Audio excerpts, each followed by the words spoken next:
어서. 자, өнөөдрийн засгийн газрын хурлаанаар орон сууцны хөнгөлөлтөд зээлийн журмыг баталсан. Монгол улсын засгийн газрын 16-аас 20 оны хүртэл мөрийг хөтөлбөрт ипотекийн зээлийн нөхцөлийг хөнгөвчлөх зээлийн хүртээмжийг нэмэгдүүлнэ гэж ингэж тусгацсан байна. За, энэ хүрээнд бол өнөөдөр энэ журмыг баталсан. За, энэ журам баталгаас өмнө барил бот байгууллагын яам, сангийн яам, Монгол банкнаас хамтраад ажлын хэсэг гараад энэ зээлийн их усврыг нэмэгдүүлэх ямар боломж байна? Хүртээмжийг сайжруулах ямар арга зам байна гэж судалгаа гаргаад ажлын хэсэг ажиллаад тэгээд үр дүнгөө эдийн засгийн байнгын хорооны хурлд оруулаад эдийн засгийн байнгын хорооны хурлаас дэмжлэг авсан. За, энд бол хэд хэдэн зүйлийг шинээр шийдвэрлсэн байгаа. За, нэгдүгüүрт бол энэ орон сууцны хөнгөлөлтөөс зээлийг бол анхудаа орон сууц авч байгаа хүмүүст олгоно. Хоёрт бол тухайн нийслэл хотын эренгүй төлөвлөгөөнд тусгагдсан байршилд байгаа орон сууцаас олгоно. Тэгээ анхудаа гэр хорооллын орон сууц барихад зориулж олгоно гэж энэ шийдсэн. За, гэр хорооллын орон сууцнд бол тухайн одоо нутаг дэвсгэрийн эренгүй төлөвлөгөөнд орсон. Тэгээд эршимчний хэмнэлттэй инженерийн дэд бүтцийн шийдэлтэй тийм амьдын орон сууцнд олгоно гэж. Нэг ёсондоо барьж байгаа амны байшин бол төвлөрсөн инженерийн дэд бүтцтэй холбогдсон эсвэл өөрөө бий дасан дэд бүтцийн шийдэлтэй байвал тийм орон сууцд бол олгоно гэж. Амны орон сууц бол 120 м2 хүртэл нийтдээ 60 сая төгрөг хүртэл олгоно гэж ингэ шийдвэрлсэн байна. За, бас нэг том бахан шийдсэн асуудал бол энэ зээлийн их усврийн хэмжээг нэмэгдүүлсэн. За, өмнө бол улсын төсөв болон ипотекийн зээлийн эргэн төлөлтөөс олгосон мөнгийг 4% тооцож банкудад олгоод тэгээд банкуд бол өөрсдийн зээлийн хэмжээгээ нэмэгдүүлээд ингэж олгодог байсан. За, энийг бол бид нар их усврийн улсын төсөв болон Монгол банкны эргэн төлөлтийн их усврыг 1% болгож бууруулсан. За, ингэснээр бол зээлийн хүртээмжийг нэмэгдэх боломж бүрдэж байгаа. Тухайлбал нэг орон сууц авахд 60 сая төгрөгийн зээл авахар байвал банкны эргэн төлөлт болон улсын төсвөөс олгож байгаа 30 саяын 1%-аар олгоод арилжааны банкудаас гаргасан зээлүүд бол 12-оос 14%-аар олгоход ингээд дундчаар нэг аял бол 8% зээл ингээд очиж байгаамаа. За, зээлийн одоо урчилгаа бол 30% хэвээрээ. Манай улс бол олон улсын валютын санта өргөжсөн санхүүжилтийн хөтөлбөртэй ажиллаж байгаа учраас зээлийн одоо хөвгийн хэмжээ, урчилгаа хэмжээг бол бууруулах боломжгүй байна. За, энэ өнөөдрийн байдлаар бол Монгол банкны эргэн төлөлтөөс сарда нэг 16 тэрбум, улсын төсвөөс нэг 10 тэрбум, нийтдээ 26 тэрбум гардаг байсан байвал одоо энэ их усвэр арилжааны банкаас бас мөн адилын их усвэр гаргаад нийтдээ нэг 5-аас 60 тэрбум төгрөгийг сарда гаргах боломж бүрдэж байгаа. Нэг ёсондоо хөнгөлөлтөд зээлийн их усвэр 2 дахин нэмэгдэж байна гэж ингэж үзэж болно. За, товчтой мэдээлэлтэй юм байна. Тэгээ та нарт асуух зүйл байвал асууж болно. За, төрөөсийн орон сууц бол одоо буянтгай 2 дор хороолд бол 972 айлын орон сууц баригдаж байгаа. Өчтөр өргөдлийн байнгын хорооны дарга улсын хурлын гишүүд Хөгжлийн банк манай яамны холбогд хүмүүс газар дээр очиж танилцсан. За, энэ барилга бол 1 сард бол ашиглалтанд орно. За, энэ барилгыг барихад Хөгжлийн банкаас хөрөнгө санхүүжилт гаргаж байгаа. Яг өнөөдрийн байдлаар тооцоод нийтдээ нэг 71 тэрбум төгрөг бол санхүүжилт хийгдсэн юм байна.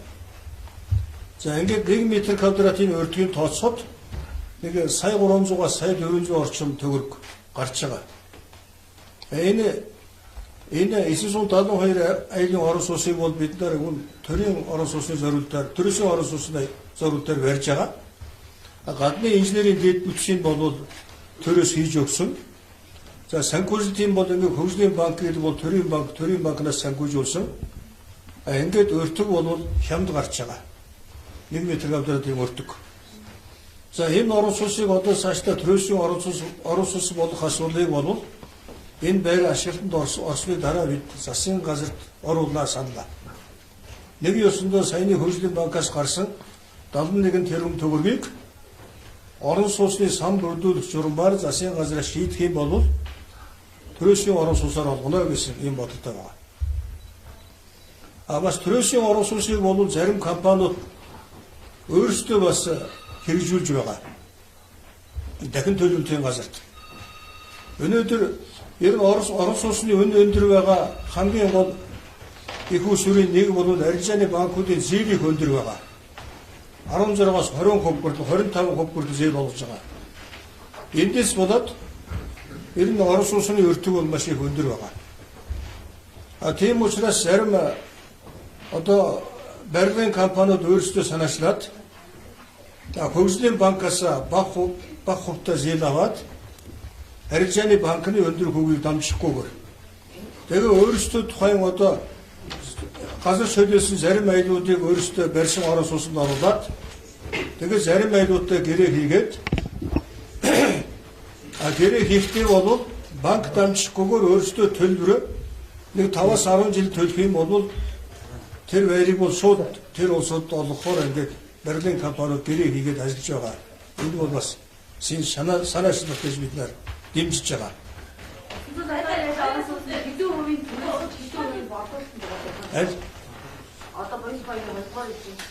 За 972 айлын орон сууцыг хэдэн хувийн төрөөслөд хэдэн хувийн борлуулна гэдэг бид нар одоо шийдэг байгаа. Энд бол манай яамны төрийн нарийн бичгийн дараагаар ахалсан ажлын хэсэг байгууллагад одоо ажиллаж байгаа. Энэ хамгийн гол нь нөгөө мөнгө нь бол хөгжлийн банкны мөнгө учраас банк бол мөнгө иргэн төлөвлөж авахыг шаарддаг. Гэхдээ тэр орон сууц бол төрийн бодлогоороо төрийн хөрөнгө оруулалтаараа хямдхан барьж байгаа барилга учраас бас зохикомжоор төрөөсийн орон сууцаар олгоно гэж бид нар ингэж үзэж байгаа. Хэдийн төрөөссөн байраа өнчлөх талаар бол одоохондоо тодорхой шийдэл гараагүй байна. Энэ цаашдаа гарна.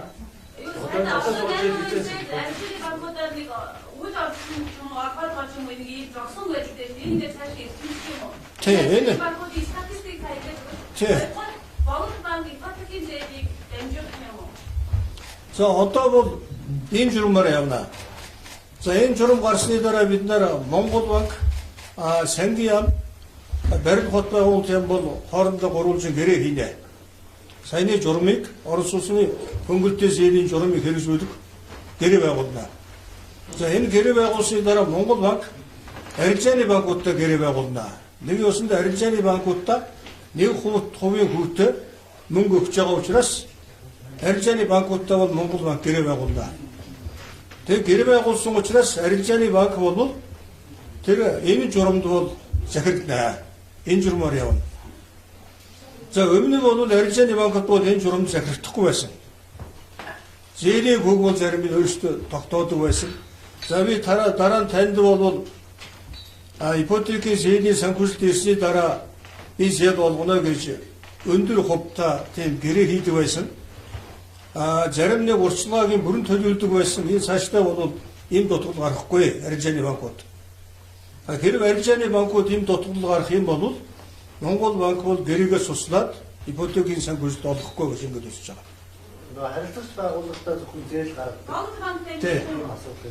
За зөвхөн харилцагчтай байгууллагатай зээл олгодог асуудал байсан. Одоо бол тийм явдал гарахгүй гэж бодож байгаа. Ягаад гэвэл иргэн бол орон сууцаа хаанаас яаж авахаа тэр иргэн өөрөө сонгоно. Өөрөө сонгох хэрэгтэй. Энэ журмын дагуу. Тэр нэг л удаа байр авна шүү дээ. Тэр байраа сонгосны дараа тэр банка өөрөө сонгоод тэр банкт очиж гэрээ байгуулна. Тэр банкуудын арилжаа барилгын компаниудаа ингээ байнга зээл олгоод хамтран ажиллаж байгаа ажиллагаа бол тэр тусдаа өөрсдийн журмаар явна. Тэр асуудал бол энд холбогдохгүй гэж ингэж үзэж байгаа. Энэ журмын хамгийн сайн давуу тал нь бол тийм байна. хуучин шиг арилжааны банкуд өөрсдөө дураараа эрх мэдэлээрээ явах боломжгүй гэсэн ийм ойлголт. Одоо бол бид нар энэ өнөөдөр Журанбаатар гэсэн чинь Монгол банктай сангийн барил хот байгуул тийм хамтраад гэрээ байгуул. Тэр гэрээ байгуулсны дараа бол Монгол банк бол арилжааны банкудтай ямар банкуд энэ ипотекийн зээлийн шаардлагыг хангаад гэрээ олох юм байна. Нөгөө ёсонд өнөөдрийн батсан журмыг мөрдөж шатах арилжааны банкуд нь Монгол банк гэрээ байгуулаад олгоно хэрэгжүүлнэ гэж ингэж үзэж байна.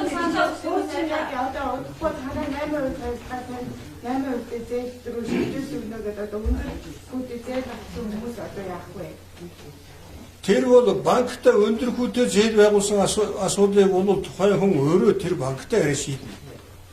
Энэ журам бол шинээр хэрэгжиж эхлэхэд Монгол банк бол арилжааны банктай гэрээ байгуулнаа. Та энийг мөрднө. Танд би ипотекийн зээл олоход би танд 1% олгоно мөнгө. Та 12-оос 14% гаргаад ингээд дундчлахад 8% зээлийг та олгоно гэж гэрээ байгуулж байгаа. За зээлийн хөв бол одоохондоо буурах боломжгүй юм байна. За бид нар 5 сард бол Монгол улсын хэмжээний Орос улсны эрэлт нийлүүлэлтийн судалгаа гаргасан. Энэ судалгаагаар ямар үзүүлэлт гарсан бэ гэвэл за төрөөсийн Орос улс авахыг хүссэн нэг 40 гаруй мянган айл байд юм байна. За яг өнөөдрийн байгаа журмаараа би 30% урьдчилгаагаа төлөөд ипотекийн зээл авъя гэсэн 33 мянган иргэн Улаанбаатар хотод 14 мянган иргэн бол хөдөө байгаа юм байна. Хүмүүсийн эрэлт маш их байна. За өнөөдөртөө бол би түрүү хэлсэн шүү дээ олон улсын валютын сантаа нөгөө өргөжсөн санхүүжлийн гэрээ ажиллаж байгаа учраас нөгөө 8% бууруулах, урьдчилгаа төлбөрийн бууруулах одоохондоо боломжгүй юм байна. Ирэх жил 20 оны 1 сарын 1-ээс эхлээд энэ журам бол олон улсын валютын сангаас тавьж байгаа шаардлагын дагуу Монгол банкнаас сангийн амт шилжинэ. Тэр үед бол бид нар энэ журмыг ярина гэж ингэж хэлж байгаа. Боломжгүй. Тэр 30% буурах боломжгүй. За зах зээл рүү бол бид нар нөгөө 5 сард гаргасан судалгаагаар 3 жилийн хугацаанд 35 мянган орос улс бол ашиглалтанд орно гэсэн судалгаа гарсан байна. За яг өнөөдрийн байдлаар нэг баригдаж байгаа барилгууд гэвэл нэг 60-аас 70 мянган барилга баригдаж байгаа. Ер нь жилд нэг 10-аас 15 мянган орчим одоо зээлийн их усурыг асуудлаа ер нь 15 мянган орчим зээлийн их усурыг шийдэх юм бол бас эрэлт нийлүүлэлт бол хэвийн хэмжээнд явах боломжтой юм байна гэж ингэж байна. Журам өөрчлөлтөөр арилжааны банкуд шинжлэгдэнэ гэж ойлгох уу те? Шинжлэгдэнэ. Ипотекийн зээлийг дамжуулах хэмжээ гэсэн үү? Ямар банкуд авах вэ? Тэр одоохондоо би мэдэхгүй. Тэр нь Монгол банк мэдэн шүү дээ. Монгол банкаас асуух хэрэгтэй. Анжилж өндөр хүүгээс даах. Тэр одоо тэр хүн тэр банктай гэрээ байгуулсан шүү дээ. Тэр банк л шийдэн шүү дээ. Тэр банк тэр хувийн хоорондоо байгуулсан гэрээ шүү дээ. Тэгэд амлсан байвал амлснаа биелүүлэх ёстой шүү дээ. Ипотекийн зээлийн зээл хамтдах метр квадратын 89-100 метр квадрат шүү дээ. Хөөе амных. Тэ өөрөө амны байшин барих. Энэ удаагийн онцлог бол амны байшин барихад хөнгөлтийн зээл болгоно. Гэхдээ амны байшин барихад метр квадрат бол 120 метр квадрат. Өөх мөнгөний дэд хэмжээ бол 60 сая гэж тогтоосон байна. Хөө 8. Ипотекийн зээлийн хүү одоо нэг төлөд авчиж штэ банкуд. Тэрийг одоо 60-40 ч юм уу 70-30 болох тийм гараад ямар яриад байсан. Одоо ямар нэг шийдэл гарч хайж байна. Би ойлгосонгүй байна дээ. Ипотек арилжааны банкуд одоо 20 жилийн хугацаанд ипотекийн зээл авахаар хүүгээ төлөд авчаад байна штэ. Жишээлбэл сард 100 мянган 30 мянган үлдсэн зээл 70% хүүг болчиход байна штэ. Тэгэхээр энэ ямар нэгэн журам дээр бол тэр төлбөрийн талаар бол тэнд ерөөсөө хуулиар мөрдөн шүү дээ. Тухайн авч байгаа аялал өрхийн одоо нөгөө сайлангийн дунд шорлогын нэг 40%-аас илэрч болохгүй л гэсэн залт байна. ипотекийн зээлийн хүү арилжааны банкуд эргэн төлөлтөөр шүү дээ. 100 мянган төгрөг байлаа гэхэд 70% хүндээ явчихсан байна. Чиний банкудтай ярилцах гэсэн чинь 그거 팀이 받고 이로써 또 өнөөдрийн журмаар бол би танарт сая дэлгэрэнгүй мэдээлэл өгнө шүү дээ. Зээлийн урчилгаа бол 30%, зээлийн хөв бол 8%, 18 жил нэг ёсны 36 сарын хугацаатай хэрэгжинэ гэж журам батлагдсан байна. Ууч авсан дээр бодох. Ууч авсан. Отож бол шинэ авсан дээр. Тэ. Ууч дээр. За нөгөө хуучин орон суусан дээр ингэж байгаа шүү дээ. Одоо нөгөө энэ журмаар бол бас нэг хоёр шинжилгээ зүйл бол анхудаа авчаа. Урд нь бол нөгөө хүн олон удаа авдаг байсан шүү дээ. Зарим улс бол бизнес хийдэг байсан. Одоо энийг тогтоож байгаа тий. 8%-аараа бол аминда одоо нийтийн орон сууц байхгүй анхудаа авчаа хөндөө л олгоно гэж журам гарч байгаа. Энэ дотор бас нэг юм байгаа. Хэрэг ашиглалтын шаардлага хангахгүй байсан орсон байвал тэр хүнд бол бас олгоно гэсэн юм журам болсон байна. Тэгээ одоо энэ журам бол энэ журам дотор бол тийм байна. 그리고 어렵게 잡았더라 합쳐갖고 Тэ. 내가 언제 잡았더라 합쳐보시고 8% зээл анхуд авч байгаа иргэнд болгоно. Тэгээ аминда орон сууцгүй тэгээ нөгөө эрэггүй төлөвлөгөөний дагуу ашиглалтанд орсон байраасаа байр авнаа л гэж ингэж орж байгаа. 신세울식 байгууламжийг 말씀하셨습니다. За шинэ сэвэрлэх байгууламжийг бол хятадын талаас 2 консорциум нэг компани бол ингээд тендерд оролцсон. За бид нар нэг 15 хүний бүрэлдэхүүнтэй тендерийн өндгөөний хороо байгуулсан байгаа. За энэ өндгөөний хороонд бол эрдэнэ холбогдолтой бүх ям тамгын газраас хүмүүс орсон. Мэргэжлийн хүмүүс орсон. Одоо тендерийн шалгаруулсан. Одоо дүгнж байгаа. Ерөнхийдөө бол энэ 7 хоногт бид нар дүгнэнэ гэж. Хуулийн хугацаанд бол 15-ны дотор дүгнэх ёстой юм байна. Гэхдээ энэ 7 хоногт бол дүгнэх ажил дуусчих болов гэсэн бодолтой байна. Гэхдээ бид бол энийг дүгнсний дараа энэ төв сэвэрлэх байгууламжийн ажил бол энэ мянганы сорилын дулааны станцуудын хөргөлтийн системд ашигладаг. Тийм учраас энэ цэвэрлэх байгууламж бол бас нөгөө мянганы сорилын корпорациас тавьж байгаа стандартын шаардлагыг хангасан байх ёстой. Тийм учраас бид нар энэ ажлын тендерийн өндгөөний хорооны дүгнсэн дөнгө бас тэднээс бас зөвлөгөө авна. За одоо ийм технологиор, ийм техникээр ингээд барихаар боллоо гэж. Тэгээд бас эцсийн дүнгийн гаргана гэсэн юм боддог байгаа. Ер нь энэ 7 хоногт бол дүгнээд за хэрэг 2-3 сар гэх бид нар эхэлчихнэ гэсэн юм боддог байгаа. Банкудад олсон одоо дөрөв нэг куб болгосны чөлөөний жишээлбэл яаж хийж байгаа юм дээр орчих. Үртэн ч нөө. Asi буруу ойлгоод байна дөө. Чи ингээд ойлгоо да. Одоо эргэжлийн төсөлд бол улсын төслөөс 115 тэрбум төгрөг гарна тийм ээ. Одоо улсын төсөлд орсон байгаа. Эргэжил Монгол банкны эргэн төлөлтөөсний 220 тэрбум төгрөг өгнө. Энэ хоёрыг нийлүүлэхэд 335 тэрбум төгрөг тийм ээ. За энэ бол улсаас олгодог нь. Тэгээд нэг орон сууц авлаа гэхэд дундшаар 60 сая гэхэд тэр сая нөгөө эргэн төлөлт болон улсын төслөөс огч байгаа мөнгийг бол банкнда 1% өгнө. Энэ чинь ашигтай байхгүй. 1% өгнө тийм ээ. Арилжааны банкын дундшил бол 12-оос 14%. Энэ хоёрыг нийлүүлээд нөгөө 50% улсын төсөв эргэн төлөлтөөс гаргаад 50% арилжааны банк гаргахаар тэр зээлийн хөв буураад 8% болоод ирж байгаа шүү дээ. Банк ч алдагдал үүсэхгүй. Энэ бол хамгийн ашигтай зарчим. Өмнө 4% авч өгч байгаа үед бол банкуд бол хүнд байсан. Энэ 1% доошо татснаар энэ бол маш их том асуудал шийдсэн. За энэ асуудлыг шийдэхэд манай эдийн засгийн байнгын хороо бол маш сайн ажилласан. Ягаад гэвэл Монгол банк бол улсын хурлын харьяа байгуул улсын хурл ажиллах хэрэгтэй. Манай эдийн засгийн байнгын хороо сайн ажиллаад энэ хувийн доошо татхад бол бас нэлээд сайн зөвлөгөө өгөөд чиглэл өгөөд шийдвэр гаргасан гэж хэлмээр байна. 요건 누르고 보다 банкуд алдагдaltaй ажиллажсэн. Тэгээ алдагдaltaй тэгээд нөгөө арилжааны банкуд чинь алдагдaltaй болох учраас нөгөө өндөр хүүтэй өгч байгаа тэр байхгүй. Одоо бол тийм байхгүй. Бүгд энэ журмаар мөрдөн тэгээд зээлийн их усрын хэмжээ бол нэмэгдэж байгаа. Хоёр дахин нэмэгдэж байгаа. 텐제를 авчихтай ажиллажсэн. Би тэрийг мэдчихсэн шүү дээ. Би жижиг дунд үйлдвэрийн асуудлаар ёсын хариуцлага хүлээхгүй. Ягаад гэвэл би тэнд бол сая бол улс төр хийсэн шүү дээ. Улс төр хийгээд зарим засгийн газрын гишүүдийг зориуд гоёулдаад мушгаад ингээд жижигүүдтэй холбосон шүү дээ. Би бол холбогдоогүй. Тэр бол би баталгаатай хэлнэ. Би харин аймагаас ирсэн одоо зарим нэг хүмүүсийн аж ахуйн нэгжүүдийн ирсэн бичгийг би уламжилж өгсөн байж болно. Тэрийг үгүйсэхгүй.